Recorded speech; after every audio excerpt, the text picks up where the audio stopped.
touch of your lips, dear, but much more for the touch of your whips, dear. You can raise welts like nobody else as we dance to the masochism tango.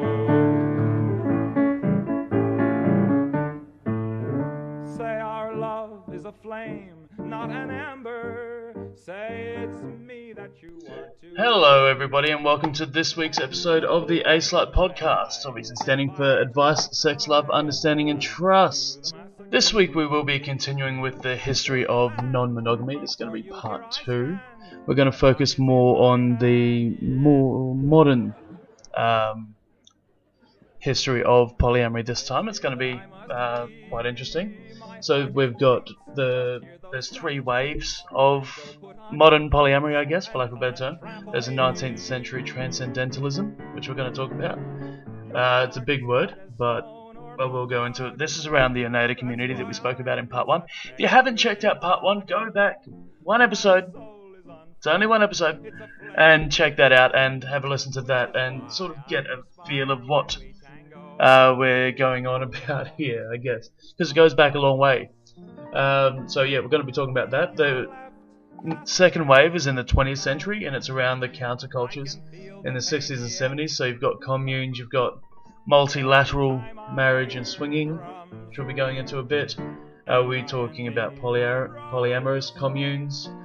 Even though the word polyamorous didn't really exist during this time, it was still practiced. It was just under the name of ethical non-monogamy at that time. So we're going to talk about that.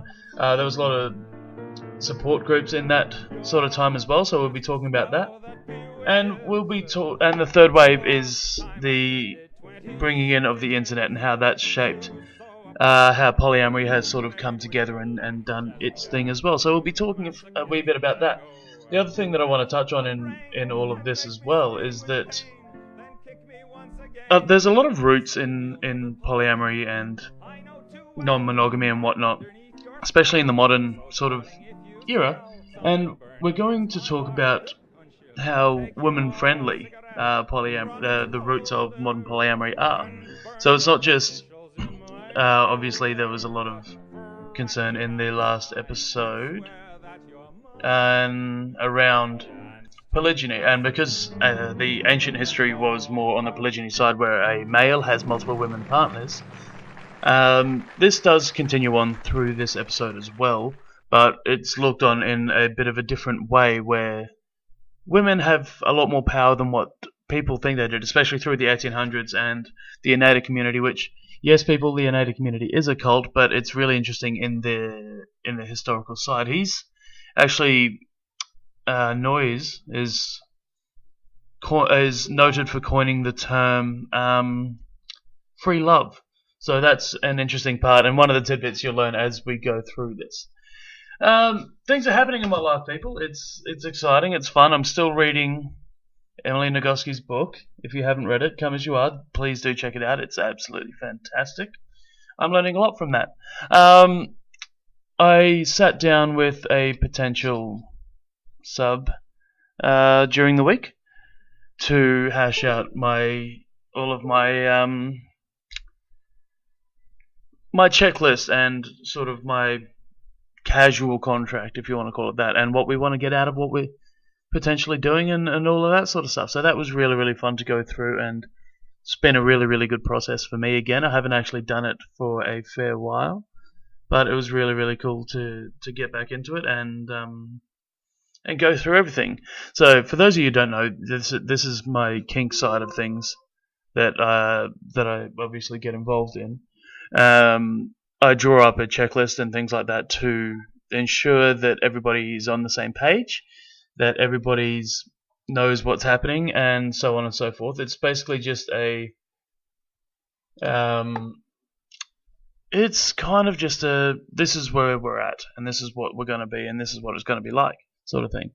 So it's really, really fun going through that. You tend to figure out how much you've changed as well as organizing everything with the other person.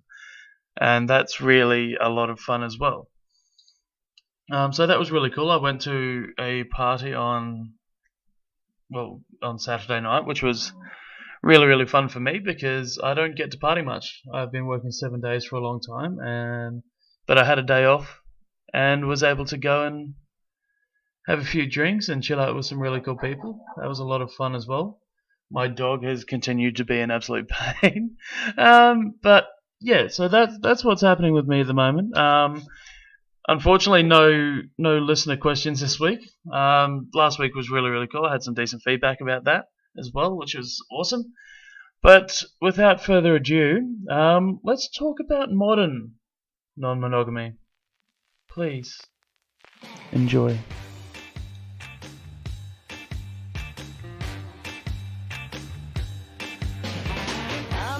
Dreaming of my future boyfriend. He's my favorite person and my number one friend.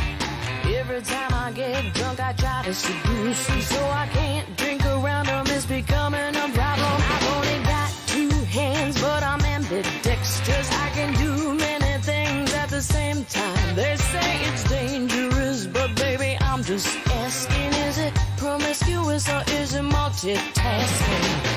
Got a problem with monogamy.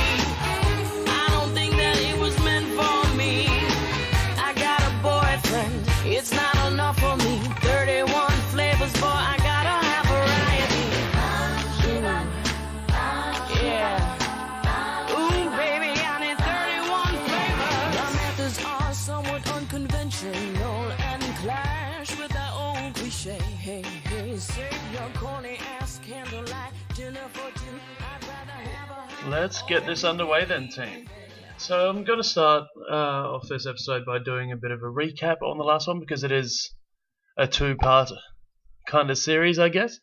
So, yeah, last week we talked about more the ancient sort of history around non-monogamy and polyamory. We talked about polygyny, all of that sort of stuff. We talked about how it all sort of started in ancient Mesopotamia, which was a fully matriarchal society guided by the female goddess Ishtar, and how women were to go into this temple and a man would come and choose them and they would go and have sex. And yeah, ancient Egypt was an interesting one where any sexual practice was accepted and condemned at one point or another. So that includes polyamory and that side of things. A woman could go into the temple of Amun and have sex with anyone she wanted, which was followed by a celebration, which is kind of cool. There's a whole bunch of... We talked about China in a huge way, because there's a whole bunch of Chinese history during the Zhou dynasty, where female homosexuality was widespread, but males was forbidden, and so that they thought female prostitutes required more yin and whatnot from there. You had the Qin dynasty, where sex was only for procreation, but allowed men to see concubines, sort of a kind of slave sort of thing there. They returned back to the more Taoist doctrines during the Sui dynasty, where Chinese males once again desired many sexual relations with women. And then we move into more the Mediterranean. The Ionians settled into North Aegean islands, and their rulers were polygynists. So again, this means that they could one man with many wives is probably the easiest way to put that. 4th century BC, we talked about the Etruscans of Italy, and the women just giving themselves to men that were not their husbands, and sort of like a public orgy, I guess. And there was a lot of illegitimate children in that sort of period. We talked about the Torah, or the Old Testament, with the many ways that they touch on polygamy, including Exodus 21:10 states multiple marriages are not to diminish the status of the first wife. Deuteronomy had a couple in verse 21 and 17. And they say that they shouldn't have too many wives, which means obviously that they were allowed some. And yeah, so examples there were Esau, Isaac's son, had 2 wives, Jacob had 2 wives, Gideon had many wives and 70 sons, King David had several, King Solomon had something like 300 wives and 700 concubines, or something like that. King Rehoboam had 18 wives and 60 concubines. We talked about how the poor men were allowed concubines and whatnot during this period as well. We moved on to Islamic law, where a man may take up to 4 wives, but they're each given their own property, assets, and dowry, and they don't really have any contact with each other. In India, we talked about Manu, so it was allowed for a husband to seek pleasure elsewhere with no retribution. However, should a wife violate the duty which she owes to her lord the king, shall cause her to be devoured by dogs. Ancient Greece, the Oration against Nera. We keep mistresses for our pleasures, concubines for constant attendance, and wives to bear us legitimate children and to be our faithful housekeepers. So wives had virtually no freedom for sexual or romantic expression, but men could choose from anyone, really. Roman Empire, this is an interesting one because most people think monogamy came from the Roman Empire, especially when you go through the Christian faith and things like that. The Romans were seen to have been part of this. But the Roman Empire allowed men to marry women at 12, whether she had reached puberty or not, to engage in adultery, to have sex with prostitutes, concubines, and slaves, and to rape women. Wives had no rights and were obligated to submit to their husbands. However, prostitutes had more freedom. North American tribal marriage varies from tribe to tribe, but the majority of them had practiced some form of polygyny. And yep, we moved up to France and England. So I'm just trying to remember what we all went through. I think I'm doing alright, to be honest. So around 1122 AD, France and England enjoyed cultured courts, including a court of love. And that court of love claimed that love can only exist in affairs and not marriage. Marriage was for procreating. During the 16th century, we had Queen Marguerite of France, who was involved with 12 men at the same time. Dr. Martin Luther claimed that Jesus probably committed adultery with Mary Magdalene and that sexual impulse was both natural and irrepressible. 1950, Parliament at Nuremberg decreed that because so many men were killed during the 30 Years' War, the churches for the following 10 years could not admit any man under the age of 60 into a monastery. Priests and ministers were not bound by the monasteries. 17th century England had a term that referred to a person with 3 spouses, implying that it was common enough to have a law making that illegal. And that was trigamy. So that's sort of this polygamy sort of thing again, but set to a set number. Diary entries through medieval times, through the 19th century, spoke of love for neighbours, which is interesting again because you could not marry for love, but there was love for neighbours. And Victorian women routinely kicked out their husbands to accommodate a female friend, spending the night kissing, cuddling, and pouring out their thoughts. Then there was the Church of Latter-day Saints that we spoke about with Joseph Smith. Part of that was kind of part of the Oneida sort of thing, which we're going to be talking about today. That was in 1831. And so they had plural marriage or celestial marriage. And the polygamy itself wasn't recorded until 1843, remained secret till 52, and officially denounced it in 1890. But there is a sect as part of that which continues to practice polygyny in secret. I think that's for all you Ireland people. Like I said, the Oneida community in New York, this was around the mid-1800s, and we're going to be talking a fair bit about that today, probably. This is when we're getting into the more common, more modern side of things. So there was Josiah Warren and Stephen Pearl Andrews, who started Modern Times in Long Island, which is now Brentwood, New York.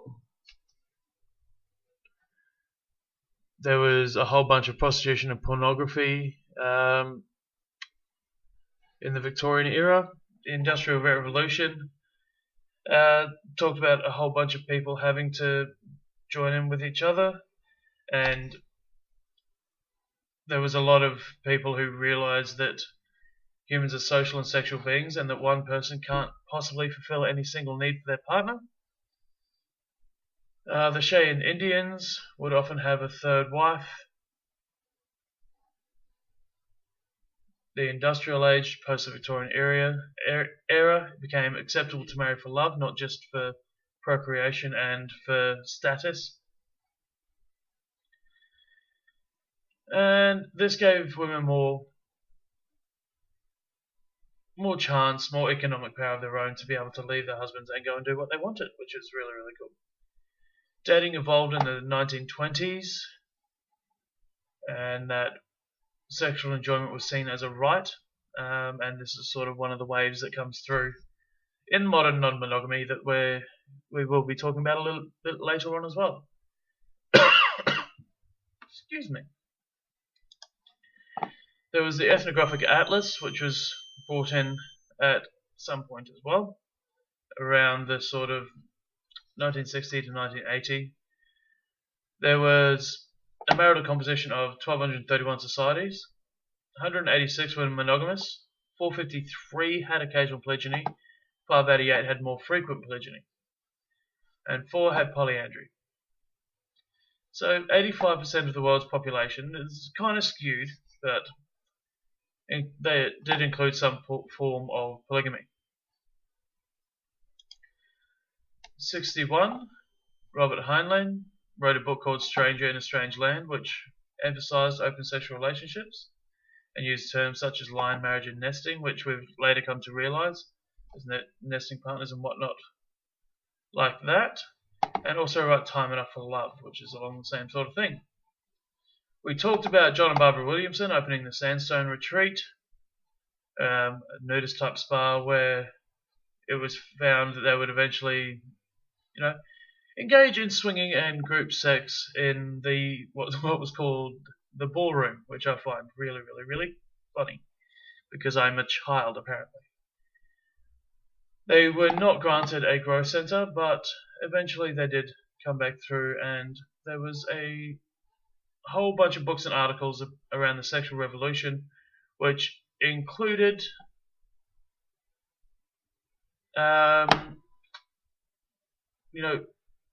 things like Esquire, Playboy, Penthouse. It was even on the Dick Cavett show. All sorts of stuff there.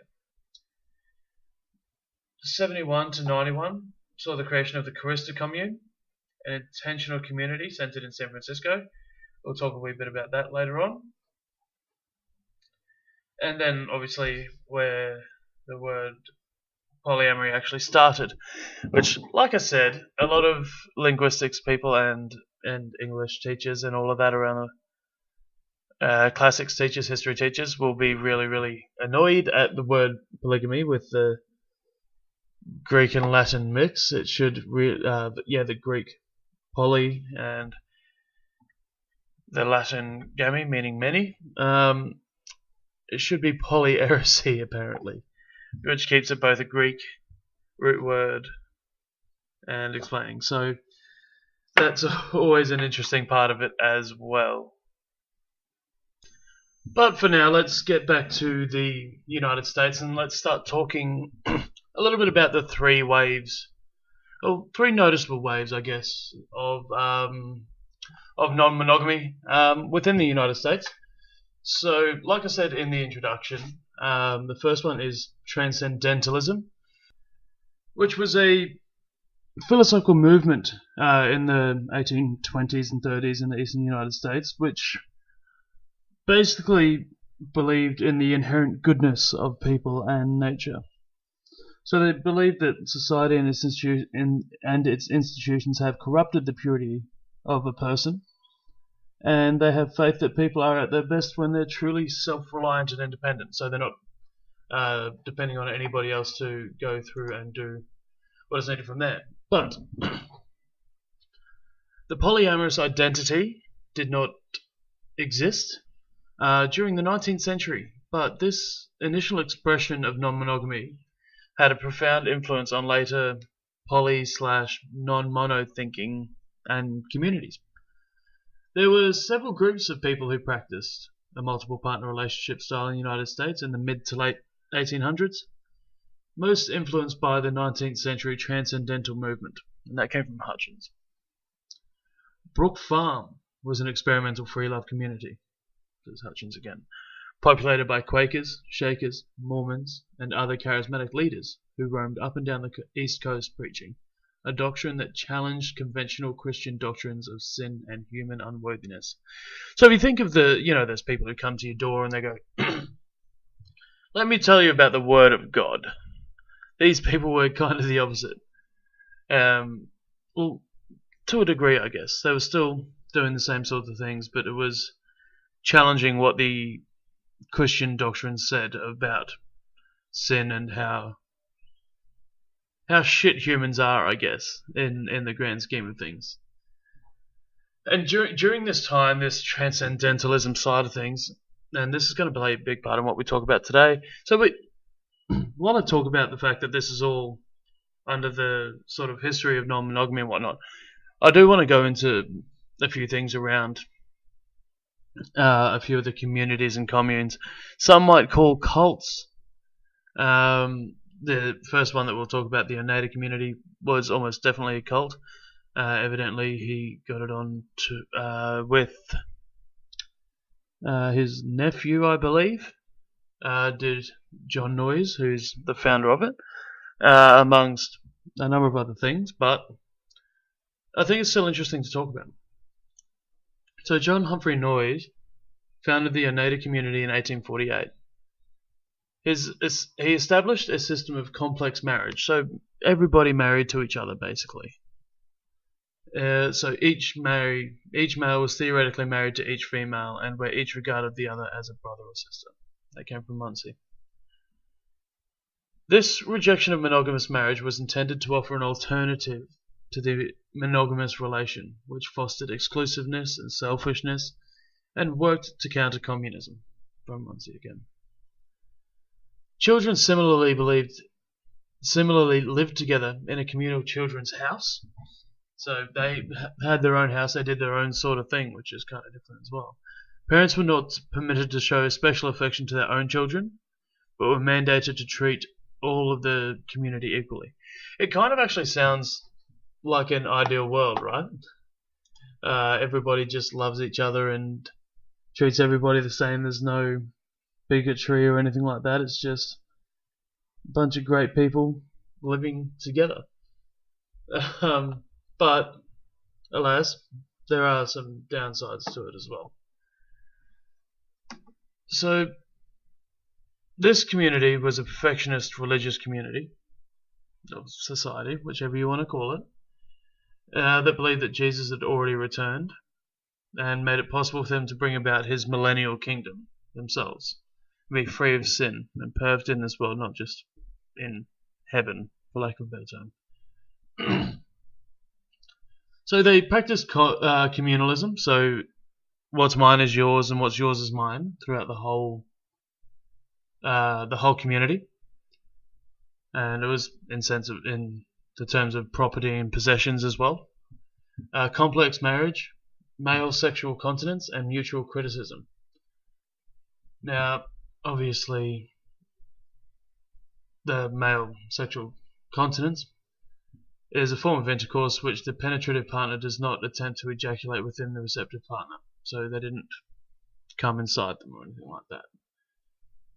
But they instead attempted to remain at the plateau phase of intercourse for as long as possible to avoid that seminal emission. So basically, it's basically an early form of edging, I guess, which is kind of interesting. There were smaller, noisier communities around the sort of northeast of the United States. You know, we've got Newark, New Jersey, Connecticut,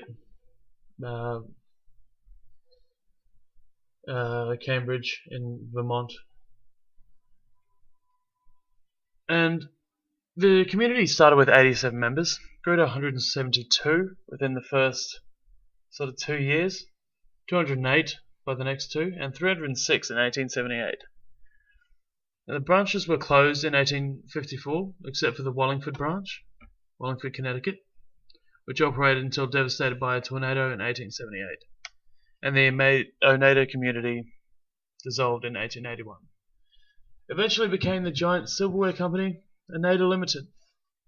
So there's a fun wee fact for you. The Oneida Limited company, with all the silverware and all of that sort of stuff, one of the world's largest designers of stainless steel, cutlery, and all of that sort of stuff, came from what a lot of people considered a cult. So the structure of it was really interesting as well. So it only reached a maximum population of about 300, so it's not huge, but it had a bureaucracy of about 27 standing committees and 48 administrative sections. So really quite complex there.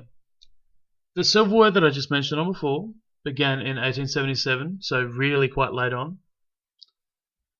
But they also manufactured leather travel bags, palm hats, rustic garden furniture, game traps, all sorts of things like that to continue what the community wanted to do.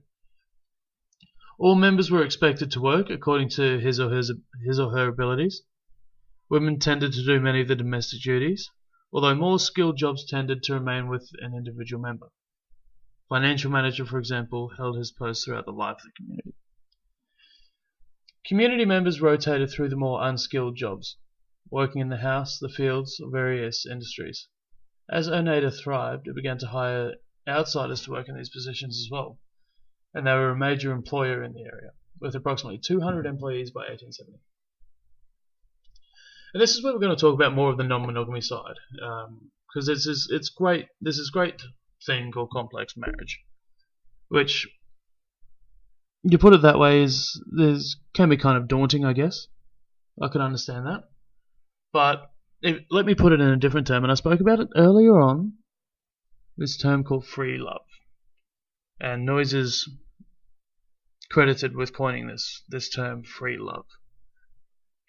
So the Oneida community believed strongly in this system, where any member was free to have sex with any other who consented, and that's an important part here. It's not just let's go and ransack and pillage and rape and do what we like. It had to be consented, otherwise it was out of there.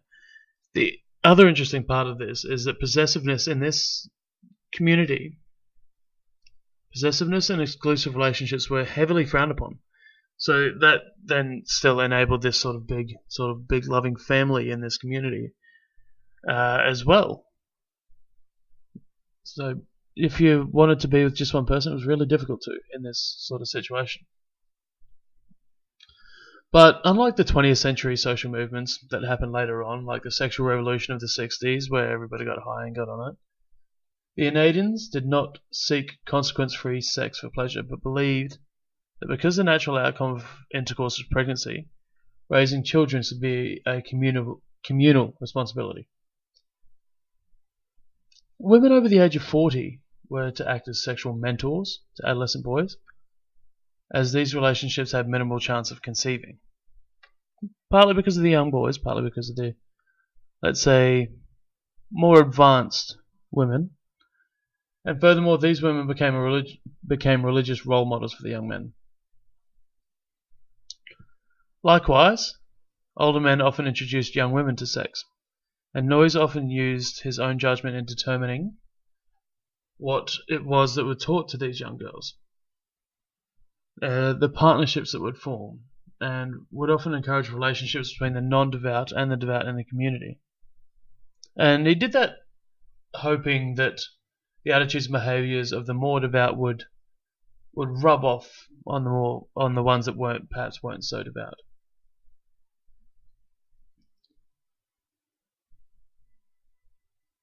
Now, it was even Teresa Miller as somebody who was in this commune, and it was found in the archives that she writes extensively, actually, about her romantic and sexual relations with other members of Oneida, which is really kind of interesting as well, I think, that there's actually a full recollection around the Oneida community as well, which is, for me, I think that's kind of cool.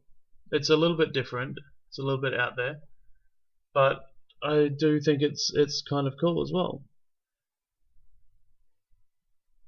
the problem that happened with the Oneida community is Noyes handed it off to his son, for lack of a better term, and it sort of just went downhill from there. His son was a doctor, Dr. Theodore Noyes, and he was an agnostic, so this already didn't sit well. I don't know why he would hand over a leadership to somebody who's not religious. But not only was the fact that he was an agnostic bad enough, he also ran the community with a tight fist, which was resented by the people. So John Humphrey Noyes was more of a free-loving kind of thing, whereas Theodore liked to rule everything his way. Got so bad that even John himself had to come back from Wallingford, where he's living, to put things back in order. By then it was too late. Factions within the community formed, some even with the opposition on the outside. And then in 1879, due to the opposition and hostility from all around, Noyes, who by this point had already withdrawn from leadership, felt compelled to abandon the system of complex marriage. Even though Noyes wanted to keep the community together after this, some living married and others celibate, not preferred, problems occurred. Many of the members quickly got married, but since complex marriage was such an integrated part of their lives, the community would not settle down to their normal style of living. In 1880, a committee was appointed to consider the advisability of reorganizing upon a joint stock basis. In January of 1881, the joint stock company called the Oneida Community Limited was set up, and the Oneida community was abandoned. So that's sort of how the Oneida community came through everything, and how that part of it worked. Like I said, the most interesting part of all of this, with regards to this history of non-monogamy, is this thought of complex marriage, and everybody sort of being married to each other, which I think is kind of an ideal way of doing things, I guess. But obviously there's downfalls when it comes to different sort of people getting involved and whatnot there. But yeah, it's just one of those things, I guess, that if you get all the right people, then it's amazing. But if you don't get all the right people, then it can sort of go a little bit haywire, I guess. But yeah, that's sort of how the Oneida commune community, or whatever you want to call it, sort of went about, and the rise and the fall of that, I guess. But I think it's actually quite a big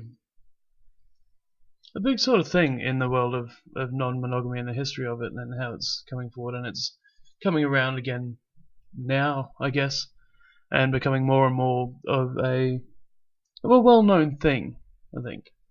But yeah, moving on from Oneida, there was the Nashoba commune as well, which was a free love community established in 1862 by Frances Fanny Wright, wealthy Scottish immigrant.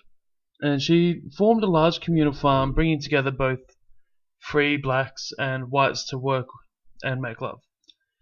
She opposed the racist trend at the time and declared, quote, "Sexual passion is the best form of happiness," unquote. So Frances sort of built this farm and developed this farm and formed it not so much as a non-monogamous thing or a sexual thing or anything of that nature. It was more for freedom amongst everybody and equality. Not equalism, Jesus. Equality across everybody, especially when it came to the slave trade and everything like that. So she had a lot of work to do and that sort of stuff to build that up. And yeah, so non-monogamy was a big part of that as well. I won't go too in depth on that because then it'll likely just get boring and whatnot there. So there's a few different parts around that sort of 19th century era that has formed what we know today as modern non-monogamy. So we're going to move on here. We're going to move into the second wave of modern non-monogamy or polyamory, whichever way you want to put it. I say non-monogamy because I still don't believe that word was used back in this time. But we're going to go through the swinging 60s and 70s now a little bit. People who grew up in that sort of era would have some sort of idea of how much freedom there was, and the whole hippie movement and all that sort of thing. So, and there was a very high sort of sexual reprisal there, I guess, for lack of a better term, an uprising. But so the 60s and 70s did represent an important period in the evolution of identities that allowed increasing sexual and gender latitude. Feminists included sexual issues such as the repeal of abortion laws and access to safe legal birth control to their larger agenda of gender equity. Gays and lesbians began to question their hegemony. I always forget how to say this word. Of heterosexuality, and together with feminists exposed gender roles as socially constructed. Transgendered people began to emphasize the performative nature of gender. Bisexuals further destabilized the blend of gender and sexuality by minimizing the importance of the romantic partner's genders. Finally, social and economic conditions contributed to an increase in autonomy for women and sexual minorities, especially the gays and lesbians. Industrialization, shrinking families, and the separation of sexuality from procreation enabled women to bear fewer children, and gays and lesbians to develop urban enclaves. Polyamory evolved as a direct result of the sexual revolution and intertwined with the alternative sexual forms previously discussed, especially the bisexual and free love movements. Like other aspects of polyamorous community, the history of the movement has some points of contention, as they always will be. But we're gonna talk about a few different ways here because it is under the counterculture umbrella. So, like I said, we're going to talk about communes. We're going to talk about multilateral marriage and swinging. We're going to talk about non-monogamous communes, which were specific to those sorts of things, and we're going to talk a little bit about support groups here as well. Okay. So the whole commune side of things is a bit of a tough one, but they were one form of a countercultural group. The commune movement, which had declined in the United States during the late 19th century, so we're talking, the Oneida community, the Neshoba, all of that sort of stuff, but it reformed in the form of communes in the 60s and 70s. This second iteration maintained a focus on creating a chosen family for people who were establishment dropouts, disillusioned with the dominant lifestyles in America, and people who believed they could find a better way of life in a group living experience with people of a similar thought process. Now, communes often emphasize the value of intimate relationships, personal growth, spiritual rebirth, and cooperation over competition, which is kind of rare in our society now, I feel. There's a lot of competition to get ahead. As part of this as well, there was a return to nature and a rebellion against the establishment. Many communities included some form of atypical sexuality, from either celibacy all the way through to the previously noted term free love. In saying that, though, only a minority of contemporary communes endorsed sexually non-exclusive relationships. And that comes from Bunk and Van Driel in 1989. I'm not sure I agree with that. Minority of contemporary communes endorse sexually non-exclusive relationships. I'm sure, especially during the 60s and 70s, there was a lot more free love going around than people thought. It just wasn't put out there so much. But at this juncture, I don't have the evidence to support that. But it's just a personal thought. So we'll move on to multilateral marriage and swinging. So these are two sort of separate groups, but they're intertwined quite a bit. So multilateral marriage was the same as sort of a group marriage. So we talked before about the all-encompassing marriage of the Oneida community, where it was just complex marriage. It was It was very, very intertwined with a number of different things. But yeah, research into these non-monogamous relationships peaked in the early 70s, and by that time the sexual revolution had popularized sexual experimentation, and the concept of open and group marriages had gained notoriety. American culture was more sexually permissive than ever before, and the spectre of AIDS had not yet destroyed the playful sense of sexual experimentation. Researchers such as the Constantines studied those involved in multilateral marriages, which they defined as 3 or more partners, each of whom considers him or herself to be married or committed in a functionally analogous way to more than one of the other partners. The Smiths compiled studies of sexual alternatives in marriage in an edited collection that would examine such diverse topics as co-marital sex, which is the open incorporation of extramarital sex into marital unions, group sex, infidelity, and group marriages. Research on swinging similarly flourished in the sexually adventurous 60s and 70s, documenting new trends in extramarital or co-marital sexual involvement. Studies examine swingers' race and ethnicity, social class, education, and political perspectives. The research created a profile of a swinger as a white middle to upper middle class person in his or her late 30s who is fairly conventional in all ways except for her or his lack of religious participation/identification, and participates in swinging. That comes from Jenks in 98. It's interesting that they have to note on the lack of religious participation and whatnot as part of that. Once the sexual revolution collided with the spread of AIDS and other STIs in the 80s, a time that Peterson characterized as the Great Repression, research on sexually non-exclusive relationships dwindled. Although very few such studies were published during the 80s and 90s, the practice of non-monogamous relationships obviously endured because we've still got them now, right? It's not like it's going to stop. Now, during this time, the 60s and 70s, we talked about communes. There were specifically polyamorous/non-monogamous communes, and these evolved in the late 60s and early 70s. You had John and Barbara Williamson, who we talked about last week. They established a sandstone community in Los Angeles after the Kirkridge Sexuality Conferences, which served to network non-monogamous clergy, research, writers, and artists on the East Coast. Sandstone was the encounter group-oriented love community in Topanga Canyon, California, and included such eminent counterculturalists as Betty Dodson and Sally Binford.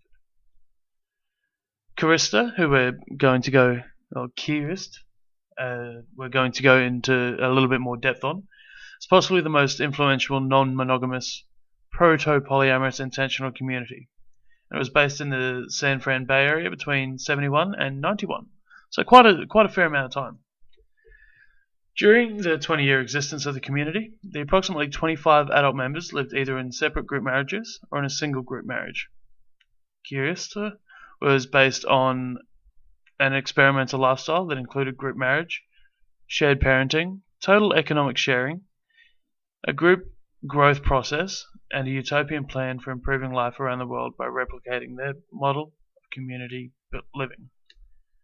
Members owned and operated a computer sales business, and during her tenure there, Ryan Nearing reported living in a community that attempted to provide emotional support for everyone. Nearing anticipated in seeking a Kerstin vision, which started with 12 but later amped it up to 24 adults per family in their ideal, the goal they wanted to aim for. Now we're going to talk about Kerista quite a bit here. It was basically a utopian community. It started in New York in about 1956 by John Peltz Pressman, also known as Bro Judd. It was, for much of its history, Kerista was centered on the ideals of polyfidelity and creation of intentional communities. Eventually, Kerista went through several incarnations, and Bro Judd himself spent time in New York in the 50s and did a lot of experiments through Central America, through Dominica, Honduras, and Belize in the 60s, and then finally settled in San Fran at the end of the 60s. And this is where the new tribe sort of came into place. What they called the new tribe. And this was the Kerista commune. So it wasn't a single building. It was founded in the Haight-Ashbury district of San Fran. And they maintained a very high profile, which included the publication of a free newspaper and several national media appearances. When it was active, Kerista was a focal point for people interested in alternative and non-monogamous lifestyles. The terms polyfidelity and compersion were coined at the Kerista commune. I find that really, really interesting. Compersion was around long before polyamory was. And I like the term polyfidelity as well. Very, very similar sorts of things, but different at the same time. It's lovely. So, the commune developed an entire vocabulary around alternative lifestyles. For example, their term polyintimacy in their literature was similar to the term popularized in the 90s, so, towards the end of the new tribe. It became polyamory. So, the entrance to the commune, back to that. Polyintimacy, very, very similar to polyamory. If you think about even just the wording of it, it's really quite similar. The entrance to the commune was extremely selective and included a 6-month waiting period and a screening for STDs. And that's absolutely wonderful, I feel, anyway. Kerista accumulated a codified social contract over its histories. All members were expected to agree with and comply with it at all times. Started with a few unwritten rules in 71 to 26 standards in 79, and then evolved to 84 standards by 83. By the time it all finished up in 91, there were over 100. So the rules changed quite a bit.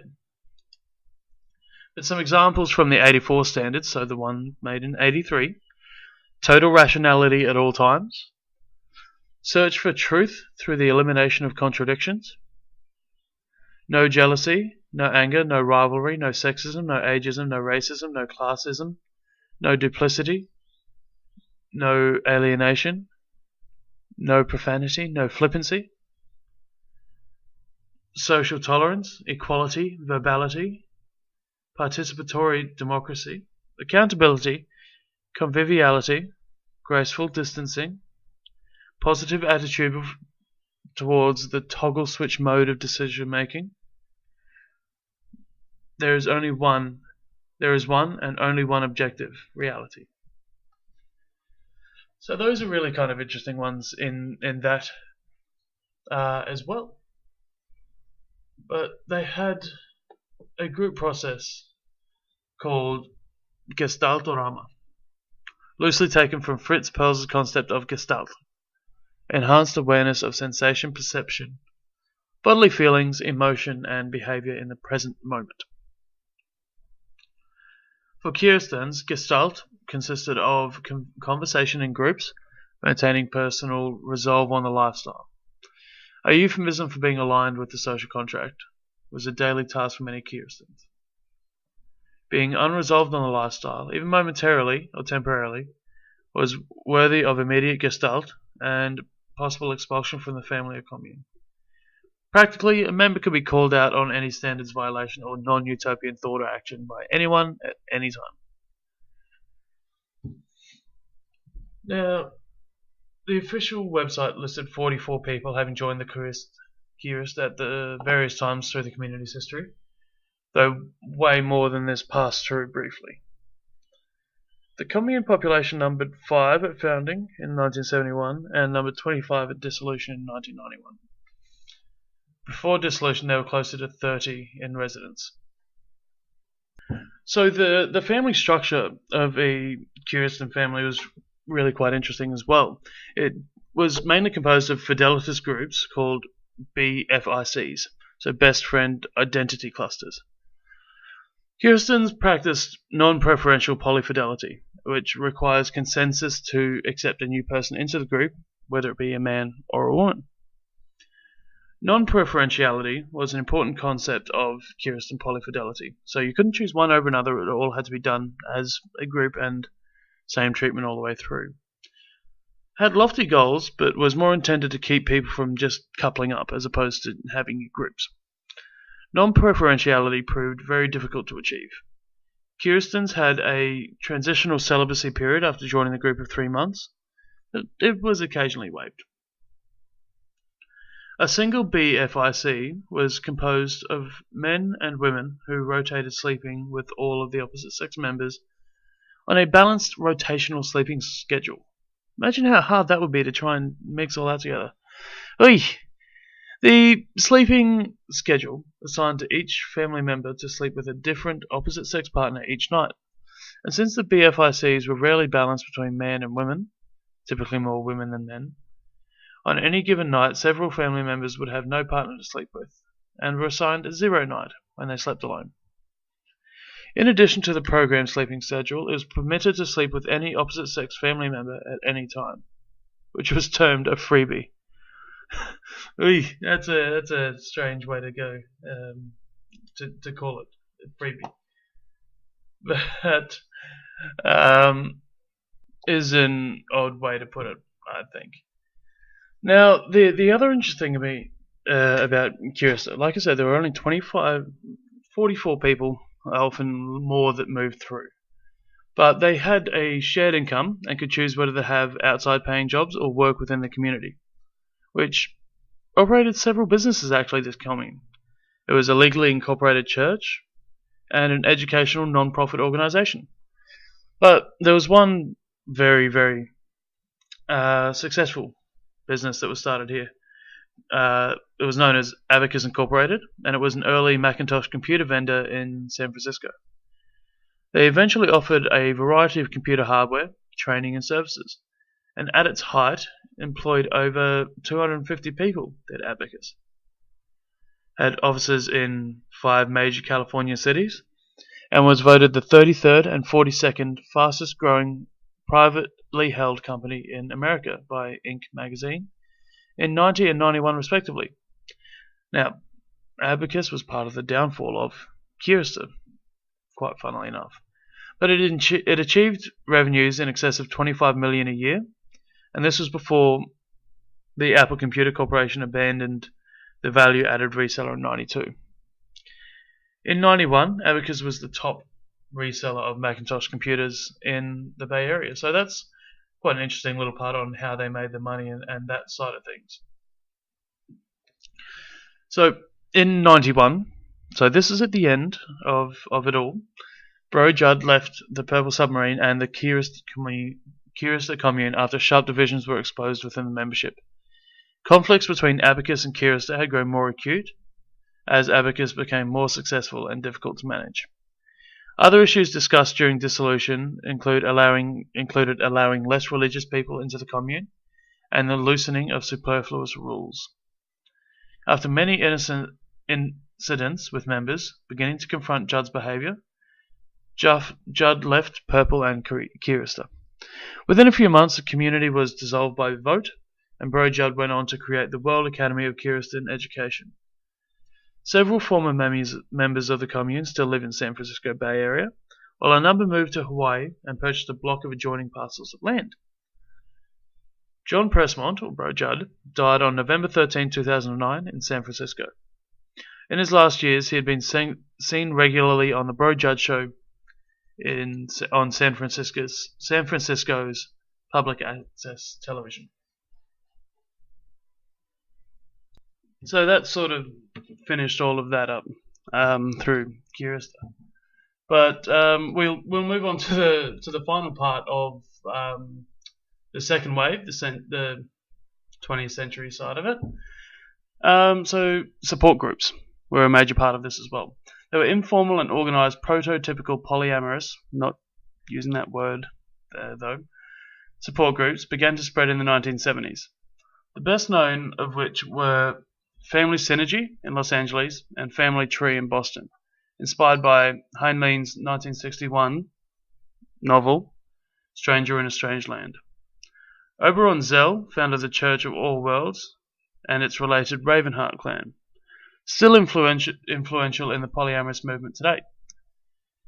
Individuals started organizations focused on polyamory or polyfidelity, such as Ryan Nearing's Polyfidelitas Educational Productions, a group in Denver called Beyond Monogamy that met regularly and published an edited volume, and Deborah Anapol's Internet. Nearing and Anapol later teamed up to create Loving More magazine, which subsequently became Nearing's solo project and has since then transitioned through several editors. Now, Loving More published articles, poetries, personal advertisements for, by, and about polyamorous people. But the big ones were obviously the Family Synergy and Family Tree, which sort of, people go through issues in polyamory as well. It's not all fine and dandy and lovely and great, and you do need that support group at times, and this is sort of what helped that. It also helped with people that were cheating on their partners and didn't know what it was to fix it, and they went to these sorts of support groups to try and figure out why it was they couldn't stay faithful to their partners, and they sort of learned about the whole non-monogamy and polyamory thing. And like I said, this moves into the late 90s, so it's when polyamory actually started becoming a word here, which is hugely important. And so yeah, that was a major part of polyamory moving into a more recognized family unit, I guess, for lack of a better term. Finally, we'll move on to the third wave of polyamory especially in America, the impact of the internet. So there's research by Barger McKenna, by Jenks, and by Wellman that indicate that alternative sexual styles such as polyamory have increased with the advent of internet technology. The reason for that is that it facilitates communication between geographically disparate people seeking support for alternative relationships. In recent years, the internet has proved an especially important site for community building among marginalized populations. Think FetLife for your Kingsters and Swingers, or your Red Hot Pie, or your OkCupid, anything like that. Sexual nonconformists have populated the internet in droves, forming personal and sexual connections online. The impact of the World Wide Web on the polyamorous community would be difficult to overstate, from dating to discussing jealousy to asking for advice. Much polyamorous relating occurs online. The extensive network of internet communication spawned an impressive number of polyamorous websites, some of which I'll list at the end of this episode. In addition to providing polyams with a convenient way to create community, give each other advice, and find partners, the internet has also significantly impacted how polyams interact with other sexual minorities. Specifically, polyamorous intersect significantly with bisexuals and Kingsters, or people who practice BDSM, formerly known just as sadomasochism apparently, according to this article. And they overlap with both groups, online and in person as well. Where most second-wave polyamorous tended to have a more singular identity, focused on swapping within heterosexual relationships, third-wave polys, which is what we're in now, I think, tend towards bisexual/multisexual relationships that involve not only non-monogamy but sometimes other forms of unconventional sexuality, like BDSM, like kink. There has been research, which I find quite interesting as well, that indicates if somebody is both poly and kinky, then their dominant identity is likely to be that of a kinkster, whereas somebody who is poly but not kinky will have polyamory as their dominant sexual identity, which I find quite interesting as well. So we'll move on to polyamorous websites. There's far too many to really list here, but I'm going to say a few that I know, and these are some of the more important ones as examples of an online community. So you've got lovemore.com, is Loving More magazine's website.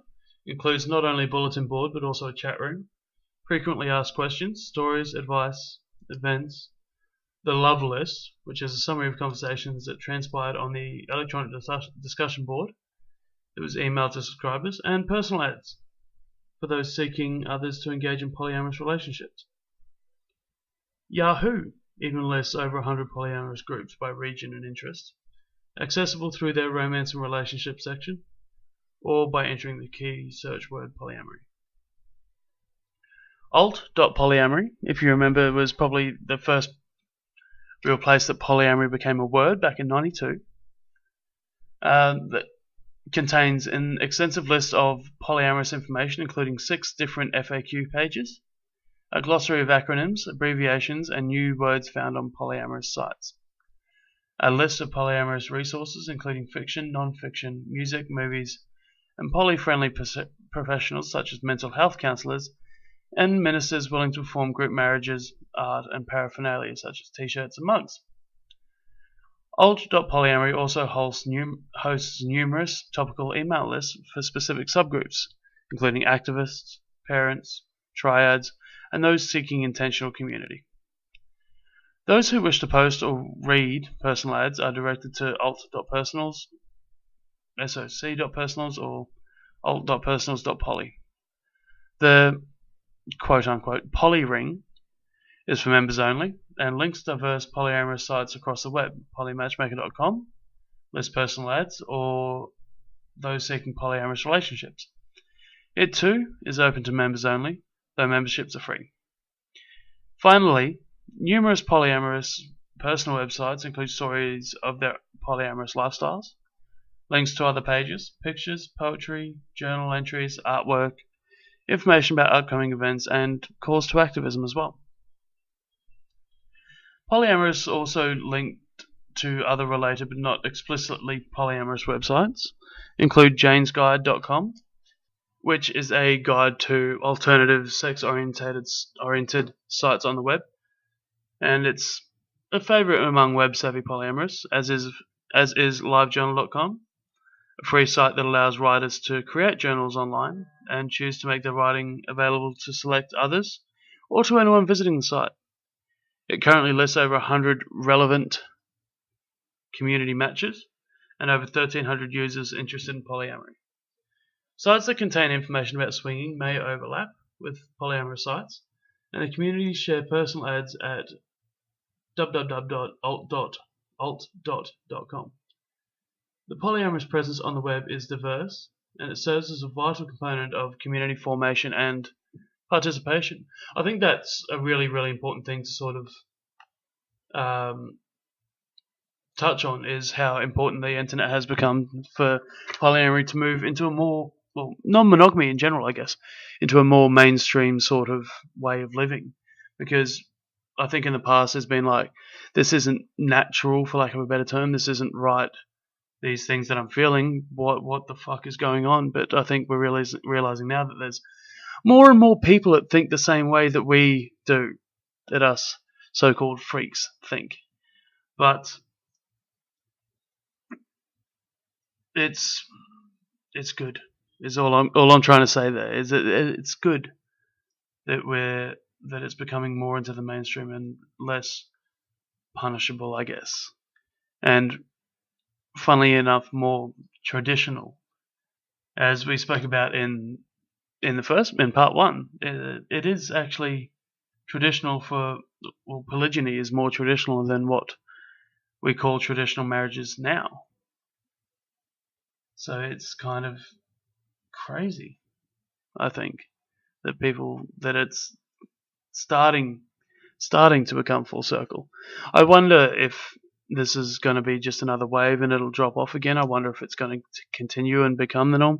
Who knows? All I know is that I enjoy what I do as part of this.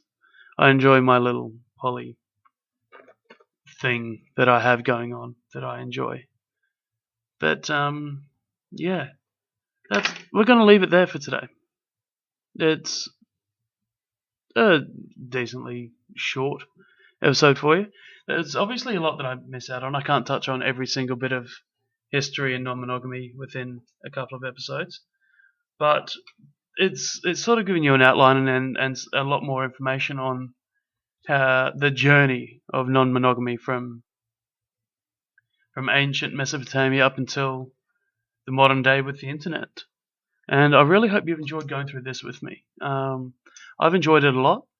It's been really interesting for me to go through and learn all of these different things. I hope you've enjoyed it as well, obviously. I wouldn't want you to sit there and hate it. But yeah, tune in again next week and we'll talk soon. And hey, enjoy your life. I'm daydreaming of my future boyfriend. He's my favorite person and my number one friend. Every time I get drunk, I try to seduce him, so I can't drink around him. It's becoming a problem. I've only got 2 hands, but I'm ambidextrous. I can do many things at the same time. They say it's dangerous, but baby, I'm just asking, is it promiscuous or is it multitasking? Got a problem with monogamy. I don't think that it was meant for me. I got a boyfriend, it's not enough for me. 31 flavors, boy, I gotta have variety. Yeah. Ooh, baby, I need 31 flavors. My methods are somewhat unconventional and clash with that old cliche. Hey, hey, save your corny ass candlelight dinner for 2. I'd rather have a hot all-you-can-eat buffet. I need a lot of activity to stir my senses. I like it when it's real intense. When I'm with one man, I kind of feel like I'm dying. So consider my infidelity self-defense. Got a problem with monogamy. I don't think that it was meant for me. I got a boyfriend, it's not enough for me. 31 flavors, boy, I gotta have variety. Yeah.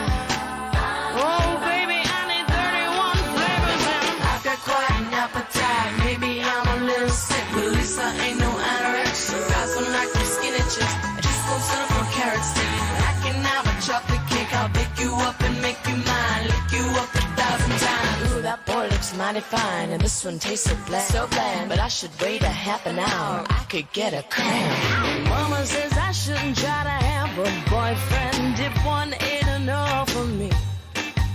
But my problem is I always tend to lose my focus. Maybe I've got ADD.